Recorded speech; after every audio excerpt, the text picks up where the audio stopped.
తనకే వరం ఇచ్చిన దేవుడినే చంపడానికి వెంబడించిన రాక్షసుడి గురించి వినారా? హిందూ పురాణాల్లో అత్యంత ప్రమాదకరమైన అసురుల్లో ఒకడు భస్మాసురుడు. అతడు ఎన్నో సంవత్సరాలు కఠిన తపస్సు చేసి శివను ప్రసన్నం చేసుకున్నాడు. భక్తికి మెచ్చిన మహాదేవుడు ప్రత్యక్షమై ఏ వరం కావాలి అని అడిగాడు. అప్పుడు భస్మాసురుడు ఒక భయంకరమైన వరం కోరాడు. నేను ఎవరి తలపై చేయి పెట్టినా వారు వెంటనే భస్మం కావాలి. బోలాశంకరుడు ఆ వరం ఇచ్చేశాడు.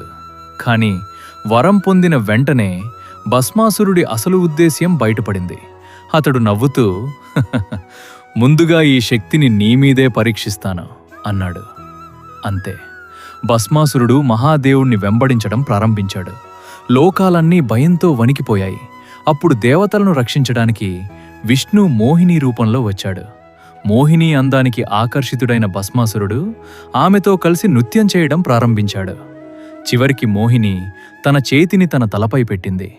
భస్మాసురుడు కూడా అదే చేశాడు. అంతే, తన చేత్తో తనే భస్మమై బూడిదగా మారిపోయాడు. ఇలాంటి మరిన్ని అద్భుతమైన పురాణ కథల కోసం సబ్స్క్రైబ్ చేయండి మరియు కామెంట్స్లో హరహర మహాదేవ అని టైప్ చేయండి.